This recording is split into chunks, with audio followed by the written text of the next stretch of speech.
صبح کا وقت ہے، حضرت علی رضی اللہ تعالی عنہ گھر میں داخل ہوتے ہیں۔ حضرت علی جب گھر میں داخل ہوتے ہیں تو عجیب و غریب حالت دیکھتے ہیں کہ فاطمہ رو رہی ہے۔ اب صبح کا وقت ہے، فاطمہ رو رہی، آنکھوں سے آنسو جاری ہے، اور حضرت علی دیکھتے ہیں کہ فاطمہ چکی پیسنے کے لیے تیار ہے، اور قریب میں پانی گرم ہو رہا ہے، اور قریب میں کپڑے رکھے ہیں جس کو دھونا ہے۔ اب حضرت علی حیران ہو جاتے ہیں کہ میں تو روزانہ صبح گھر میں آتا ہوں، لیکن کبھی میں نے یہ تو نہیں دیکھا کہ میری بیوی فاطمہ رو رہی ہو اور پانی گرم ہو رہا ہو، کہیں کپڑے دھلنے کی تیاری ہو رہی ہو، کہیں چکی پیسنے کی تیاری ہو رہی ہو۔ بس حضرت علی رضی اللہ تعالی عنہ گھبرا جاتے اور اپنی بیوی فاطمہ سے پوچھتے ہیں کہ آخر یہ کیا معاملہ، یہ صبح صبح فجر کے وقت کیا عالم ہے کہ تم رو رہی ہو اور یہ ساری چیزیں تیار ہو رہی ہیں؟ روایت کے اندر ہے حضرت فاطمہ کوئی جواب نہیں دیتی۔ حضرت علی جیسے جیسے سوال کرتے فاطمہ کا رونا اور زیادہ ہو جاتا۔ حضرت علی بہت سوال کرتے اور فاطمہ دھاڑے مار کر روتی ہے۔ آخر میں حضرت علی کہتے ہیں کہ تجھے خدا کا واسطہ ہے، مجھے بتا دے تو کیوں رو رہی ہے، اور صبح میں یہ کیا حال ہے کہ پانی گرم ہوتا ہے، کہیں کپڑے دھلے جا رہے ہیں، کہیں کچھ تیاری ہو رہی، آخر کیا معاملہ ہے؟ بس حضرت فاطمہ رونے لگتی اور رو کر کہتی ہے کہ میں آپ سے کیا بتاؤں، رات کو میں نے خواب دیکھا۔ حضرت فاطمہ فرماتی ہے کہ رات کو میں نے خواب دیکھا، خواب میں میں نے میرے آقا سرکار دو عالم صلی اللہ علیہ وسلم کو دیکھا، خواب میں میں نے میرے والد نبی کو دیکھا کہ وہ کسی چیز کو تلاش کر رہے، وہ کسی چیز کو ڈھونڈ رہے ہیں۔ فاطمہ فرماتی ہے کہ میں نے خواب میں میرے والد سے پوچھا کہ اے میرے ابا جان، اے میرے نبی، تم کون سی چیز تلاش کرتے ہو، تم کس کو ڈھونڈتے ہو؟ تو میرے نبی، میرے ابا نے کہا کہ فاطمہ بیٹی میں تجھے ہی تلاش کر رہا ہوں، بیٹی میں تجھے ہی تلاش کرتا ہوں، میں تجھے ہی ڈھونڈ رہا ہوں۔ روایت کے اندر ہے کہ حضرت فاطمہ رضی اللہ تعالی عنہ یہ خواب بتاتی ہے اور اس کے بعد اپنے شوہر علی سے کہتی ہے کہ علی، آج میرا یہ آخری دن ہے، میرے نبی نے، میرے والد نے مجھے بتا دیا، اب کچھ ہی دیر میں اپنے خدا کو پیاری ہونے والی ہوں، یہ میرا آخری وقت ہے۔ حضرت علی رضی اللہ تعالی عنہ دھاڑے مار کر روتے ہیں۔ روایت کے اندر ہے کہ حضرت علی پوچھتے ہیں کہ اے فاطمہ، ابھی تیرے والد کو انتقال ہوئے 6 مہینے بھی نہیں گزرے، ابھی ان کا غم ہمارے سینوں کے اندر ہے، تیرا انتقال ہو جائے گا، ہم غم کو کیسے برداشت کریں گے؟ فاطمہ جواب دیتی ہے کہ علی اپنے شوہر سے کہتی ہے کہ جس طرح میرے ابا کی وفات پر تم نے صبر کیا تھا، میری وفات پر بھی تم صبر کر لینا۔ میری ماں بہنیں، اصل بات مجھے یہ بتانی ہے کہ حضرت فاطمہ رضی اللہ تعالی عنہا کی طبیعت خراب سے خراب ہونے لگتی ہے، بخار چڑھنے لگتا ہے، حضرت فاطمہ چکی پیس رہی ہے، حضرت علی ان کے ہاتھوں کو پکڑ لیتے ہیں اور کہتے ہیں کہ اب یہ بس کرو، آج تمہارا آخری دن ہے، تم ہمیں چھوڑ کر جانے والی ہو، یہ چکی کو پیسنا، یہ کپڑے دھونا، یہ پانی کو گرم کرنا، یہ سب تکلیف کیوں اٹھا رہی ہو؟ فاطمہ رو کر کہنے لگتی ہے، فاطمہ رو کر کہنے لگتی ہے کہ مجھے تمہارا بھی حق ادا کرنا ہے اور مجھے میرے بیٹے حسن اور حسین کا بھی حق ادا کرنا ہے، میں دنیا سے چلی جاؤں گی، میں چاہتی ہوں کہ چکی پیس کر جاؤں، کپڑے دھل کر جاؤں، اپنے بچوں کو نہلا کر جاؤں، تاکہ میرے انتقال کے بعد تمہیں کسی کے سامنے ہاتھ پھیلانا نہ پڑے، تاکہ تمہیں کسی کے سامنے ہاتھ پھیلانا نہ پڑے۔ روایت کے اندر ہے کہ حضرت علی ان کو سمجھا کر کھڑا کرتے ہیں، ابھی ان کو کھڑا کرتے حضرت علی رو رہے، فاطمہ رو رہی، اتنے میں وہ پیارے بچے حسن اور حسین گھر کے اندر داخل ہوتے ہیں۔ میرے بھائیو، سوچو اس ماں کے دل کے اوپر کیا گزرتی ہوگی جو اپنے بچوں کو، حسن اور حسین کو آخری مرتبہ دیکھتی ہے۔ حضرت فاطمہ دونوں بچوں کو اپنے سینے سے لگا لیتی ہے، حضرت علی رو رہے، فاطمہ روتی، ان کا رونا دیکھ کر وہ 2 معصوم بچوں کو رونا آ جاتا۔ وہ 2 معصوم بچے جب روتے ہیں اور اپنی ماں سے پوچھتے ہیں کہ ماں تو کیوں روتی ہے، اپنے باپ سے پوچھتے ہیں کہ ابا جان تم کیوں روتے ہو، علی کوئی جواب نہیں دیتے، فاطمہ کوئی جواب نہیں دیتی۔ فاطمہ صرف بچوں سے اشارہ کرتی ہے کہ تم میرے والد کی قبر کے اوپر چلے جاؤ، تم میرے نبی کی قبر پر چلے جاؤ۔ تاریخ میں یہ بات لکھی ہے کہ حسن اور حسین دونوں معصوم بچے ہیں، دونوں لاڈلے بچے ہیں، نبی کی قبر کے اوپر جاتے ہیں، ابھی قبر کے اوپر کھڑے ہوتے ہیں کہ اندر سے آواز آتی ہے، حضرت محمد رسول اللہ صلی اللہ علیہ وسلم کی آواز آتی ہے کہ اے میرے نواسے، تم اپنی ماں کے پاس چلے جاؤ، میرے پاس تو تم بعد میں بھی آ سکتے ہو، لیکن آج آخری دن ہے، اس دن کے بعد تمہیں اپنی ماں کا چہرہ نظر نہیں آئے گا۔ میرے بھائیو، سوچو ان بچوں کے اوپر کیا گزرتی، وہ بچے روتے پیٹتے گھر میں آتے دیکھتے ہیں کہ ماں بھی رو رہی، باپ بھی رو رہا، یہ دونوں بچے آ کر رونے لگتے، اپنی ماں کے گلے لگ جاتے۔ روایت کے اندر ہے کہ فاطمہ کا بخار اور بڑھتا ہے، شام کا وقت ہوتا ہے، اب حضرت فاطمہ کو یقین ہو جاتا کہ اب میرا انتقال ہوگا، اب میرا آخری وقت آ گیا۔ میری ماں بہنیں کان کھول کر سنے، حضرت فاطمہ اپنے شوہر کو قریب میں بٹھا دیتی ہے، حضرت فاطمہ علی رضی اللہ تعالی عنہ کو قریب میں بٹھاتی ہے اور حضرت فاطمہ کہتی ہے، اپنے شوہر سے کہتی ہے کہ میں 3 بات تمہارے سامنے رکھتی ہوں، میری ماں بہنیں اس بات کو سنیں اور سوچیں کہ ہم اپنی زندگی کو کیسے بدلیں۔ وہ فاطمہ رضی اللہ تعالی عنہا جو اللہ کے رسول کی لاڈلی تھی، وہ فاطمہ رضی اللہ تعالی عنہا جو اس امت کے واسطے اپنے پیٹ پر پتھر باندھتی تھی، وہ فاطمہ رضی اللہ تعالی عنہا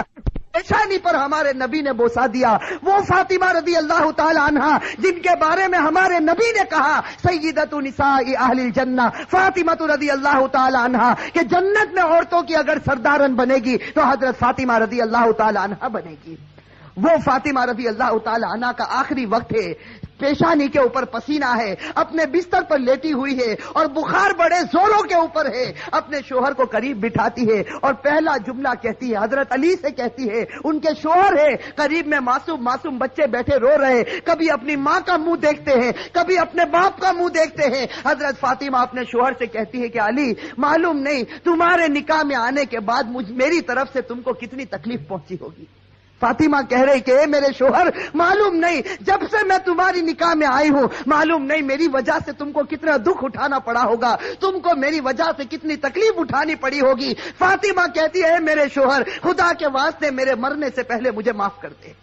اپنے شوہر سے کہتی ہے کہ میرے مرنے سے پہلے مجھے معاف کر دے تاکہ قیامت کے میدان میں مجھے میرے نبی کے سامنے ذلیل نہ ہونا پڑے، مجھے میرے والد کے سامنے رسوا نہ ہونا پڑے۔ اے میرے شوہر، میں نے تیرے حق میں کوتاہی کی، میں نے تیرے حق میں غلطی کی، میری طرف سے تجھے دکھ پہنچا ہے، اے میرے شوہر مجھے معاف کر دے۔ روایت میں ہے کہ علی دھاڑے مار کر رونے لگتے، دھاڑے مار کر رونے لگتے، فاطمہ کے سر پر ہاتھ پھیرتے اور کہنے لگتے، فاطمہ تو غم مت کر، آج فکر میں کرتا ہوں کہ تو نبی کی بیٹی تھی لیکن میں تیرا حق ادا نہ کر سکا، تو نبی کی بیٹی تھی میں تیرا حق ادا نہ کر سکا۔ اور اس کے بعد علی ایک لمبی سانس لے کر رو کر کہتے ہیں کہ فاطمہ، مجھے معلوم ہے جب سے تو میرے گھر پر آئی ہے تجھے 2 وقت کی روٹی کبھی نصیب نہیں ہوئی ہے۔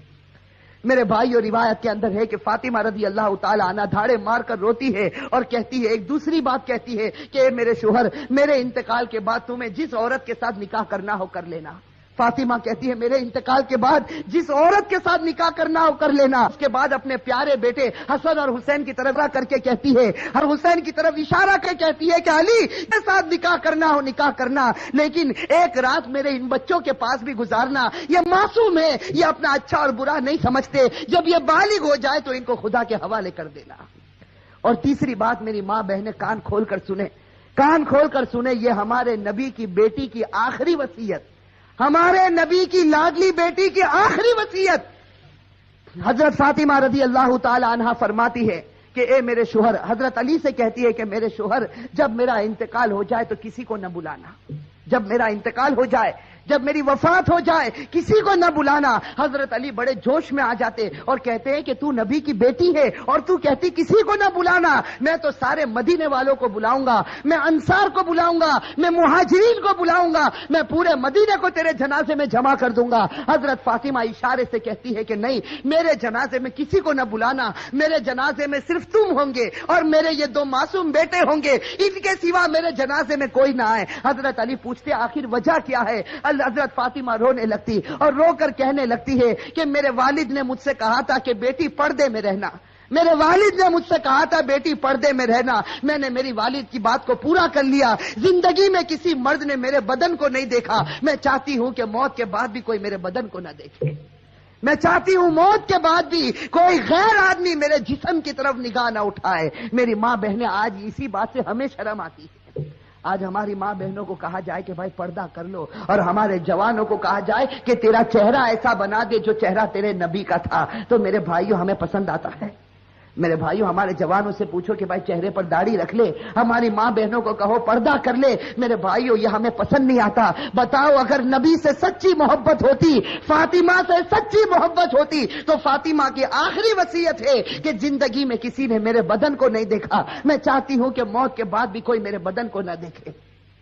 روایت کے اندر ہے یہ 3 باتیں کہہ کر فاطمہ ایک عجیب و غریب جملہ کہتی ہے اور ہمیشہ کے لیے خدا کو پیاری ہو جاتی۔ آخری جملہ حضرت علی سے کہتی ہے کہ علی آج میں نے روزہ رکھا ہے۔ میرے بھائیو سنو، حضرت فاطمہ کہتی ہے کہ علی آج میں نے روزہ رکھا ہے، خواب میں میرے والد میرے نبی نے مجھ سے کہا تھا کہ سحری علی کے دسترخوان پر کرنا، افطار انشاءاللہ میرے دسترخوان پر ہوگا۔ بس یہ جملہ کہہ کر فاطمہ ہمیشہ کے لیے اٹھ جاتی ہے۔ روایت کے اندر میرے بھائی اصل بات مجھے یہ بتانی ہے کہ آخرت کا معاملہ بڑا خطرناک معاملہ ہے۔ حضرت فاطمہ رضی اللہ تعالی عنہا کو کفن پہنایا جاتا، روایت کے اندر ہے وہ عجیب و غریب منظر تھا کہ جب فاطمہ کا جنازہ اٹھا، 6 مہینے پہلے ہمارے نبی کا جنازہ اٹھا تھا، اس وقت پورا مدینے نے غم منایا تھا۔ آج 6 مہینے کے بعد ان کی لاڈلی بیٹی خدا کو پیاری ہوتی ہے۔ روایت میں جب ان کے گھر جنازہ اٹھتا ہے، جیسے کہ ایک پائے کو علی نے اپنے کندھے پر ہے، دوسرے پائے کو بڑے بیٹے حضرت حسن اپنے کندھے پر رکھا ہے، تیسرے پائے کو حضرت نے کندھے پر رکھا، چوتھا پایا دینے والا موجود نہیں، علی انتقال کرتے ہیں۔ اچانک صحابی سامنے سے نظر آئے جن کا نام ہم سب ہیں، حضرت ابو ذر غفاری رضی اللہ تعالی عنہ، وہ وہاں پہنچ جاتے ہیں۔ علی کہتے ہیں کہ خدا نے بھیجا ہے اور آج اللہ کے رسول کی لاڈلی بیٹی کا انتقال ہو گیا، تم ان کو کندھا دے دو۔ حضرت ابو ذر غفاری کندھا دیتے ہیں، یہ جنازہ اٹھ کر چلتا ہے۔ روایت کے اندر ہے وہ معصوم بچے رو رہے، وہ علی رو رہے، ابو ذر غفاری رو رہے۔ روایت کے اندر ہے کہ وہ قبر جہاں قبر کو کھودا گیا تھا، اب اس قبر کے اندر فاطمہ کو رکھنا ہے۔ میری ماں بہنیں کان کھول کر سنیں، جب اس قبر کے اندر فاطمہ کو رکھنا ہوتا ہے، حسن اور حسین جو معصوم بچے اپنی ماں کو جب قبر میں رکھنے جاتے ہیں تو بے چین ہو کر تڑپنے لگتے ہیں، جیسے کوئی مچھلی بغیر پانی کے تڑپتی ہے۔ حضرت علی کی آنکھوں سے آنسو جاری ہے، داڑھی مبارک تر ہو گئی ہے، کپڑا مبارک تر ہو چکا، حضرت علی رو رہے، وہ معصوم بچے روتے۔ ان کا رونا دیکھ کر حضرت ابو ذر غفاری رضی اللہ تعالی عنہ کے اندر ایک حالت پیدا ہو جاتی۔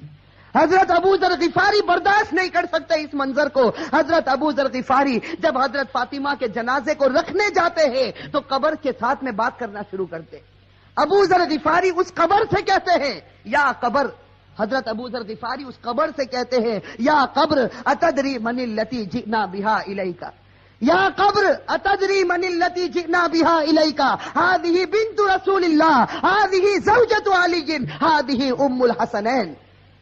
حضرت ابو ذر غفاری اس قبر سے کہتے ہیں کہ اے قبر، تجھے معلوم ہے ہم کس کا جنازہ لے کر آئے؟ اس لیے کہ حضرت ابو ذر غفاری سے برداشت نہیں ہوتا، وہ معصوم بچے روتے ہیں، وہ علی جیسا بہادر آج اپنی آنکھوں سے آنسو بہاتا ہے۔ تو حضرت ابو ذر غفاری اس قبر سے کہتے ہیں یا قبر، اے قبر تجھے معلوم ہے ہم کس کا جنازہ تیرے اندر رکھتے ہیں؟ یہ اس کا جنازہ ہے جس کو اللہ کے رسول کی بیٹی کہا جاتا، یہ اس کا جنازہ ہے جس کو علی کی بیوی کہا جاتا، یہ اس کا جنازہ ہے جس کو حسن اور حسین کی ماں کہا جاتا۔ روایت کے اندر ہے کہ ابو ذر غفاری جنازے کو رکھتے، یہ جملہ کہتے ہیں، قبر کے اندر سے آواز آتی، قبر کے اندر سے آواز آتی، یا ابا ذر، اے ابو ذر، ھذا لیس بیت نسب ولا حسب، کہ ابو ذر یہاں خاندان مت گناؤ، یہاں خاندان اور رشتے مت گناؤ، یہاں تو یہ بتاؤ اچھے عمل کر کے کون آیا اور برے عمل کر کے کون آیا۔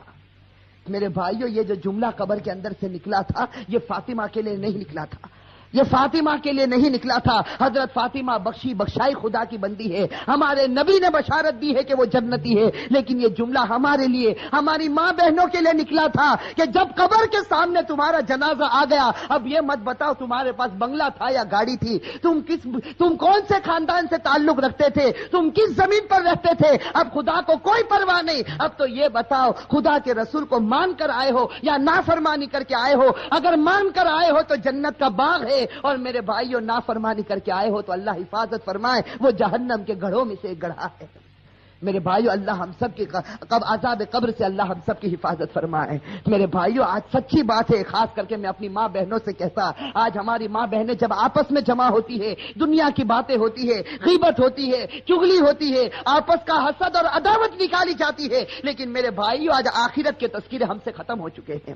آج موت اور موت کے تذکرے ہم سے ختم ہو چکے۔ میں آپ سے پوچھتا ہوں کہ وہ حضرت عثمان غنی رضی اللہ تعالی عنہ، جب غزوہ تبوک کا موقع ہوتا ہے، ہمارے نبی فرماتے ہیں کہ عثمان تم کتنا مال لا سکتے ہو؟ حضرت عثمان اتنا مال لاتے کہ ہمارے نبی کو کہنا پڑتا عثمان بس کرو، تم نے خدا کے راستے میں بہت قربانی دے دی۔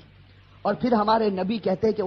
عثمان کو قریب بلاتے اور کہتے ہیں کہ عثمان آج تم نے اتنا مال دیا خدا کے راستے میں کہ خدا تم سے اتنا خوش ہو گیا کہ اگر اب تم سے کوئی گناہ ہوگا تو خدا تمہاری پکڑ نہیں کرے گا۔ میرے بھائیوں کیسا سرٹیفکیٹ حضرت عثمان غنی رضی اللہ تعالی عنہ کو ملتا ہے. خلیفۃ المسلمین جو بنے حضرت عثمان غنی رضی اللہ تعالی عنہ کو اللہ کے رسول کی طرف سے سرٹیفکیٹ ملا. عثمان اگر تیرے سے کوئی گناہ ہو جائے گا خدا تیری پکڑ کرے گا, تو نے اسلام واسطے بڑی بڑی قربانیاں دی. لیکن میرے بھائیوں ذرا حضرت عثمان کی تاریخ کو اٹھا کر دیکھیں.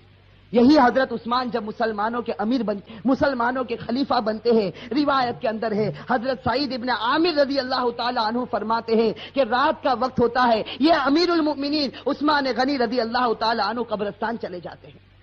رات کا وقت ہے, سناٹا ہے, حضرت عثمان غنی رضی اللہ تعالی عنہ قبرستان چلے جاتے. اور روایت میں ہے کہ قبر کے پاس جا کر اتنا روتے تھے قبرستان میں جا کر, حتی تبل لحیتہ, یہاں تک کہ ان کی داڑھی مبارک تر ہو جاتی تھی. اور لوگ پوچھتے تھے, لوگ آ کر عثمان سے پوچھتے تھے تذکر الجنت والنار فلا تبکی وتبکی من ھذا, کہ عثمان تم جنت کا تذکرہ کرتے ہو, تم جہنم کا تذکرہ کرتے ہو, لیکن اتنا نہیں روتے. کیا بات ہے کہ تم قبرستان میں جاتے ہو تو اتنا روتے ہو؟ اس وقت عثمان غنی رو کر جواب دیتے تھے کہ میں میرے نبی کو یہ کہتے ہو سنا, ان القبر لمنزل من منازل الاخرہ فان نجا منه فما بعده اثر منه وان لم ينج منه فما بعده اشد منه. حضرت عثمان کہتے تھے کہ میں نے میرے نبی کو یہ کہتے ہوئے سنا ہے قبر آخرت کی منزلوں میں سب سے پہلی منزل ہے. میری ماں بہنیں, میرے بھائیوں, اس کو سوچو, قبر کی منزل آخرت کی منزلوں میں سب سے پہلی منزل ہے. عثمان غنی نے نبی کا فرمان سنا دیا, جو اس منزل میں کامیاب ہو گیا وہ سب منزلوں میں کامیاب ہو گیا. اور اللہ نہ کرے میرے بھائیوں, اللہ نہ کرے جو اس منزل میں پکڑا گیا وہ سب منزلوں میں پکڑاتا جائے گا. میرے بھائیو, اللہ ہم سب کی حفاظت فرمائے. میرے بھائیو سوچو, ایک دن ہمیں بھی مرنا ہے, ہمیں خدا کے پاس جانا ہے. میں میرے جوانوں سے کہتا ہوں کہ ایک ارادہ کرو, دیکھو ایک پکا سچا ارادہ کرو کہ اللہ ہم سب کو گناہوں سے بچا دے.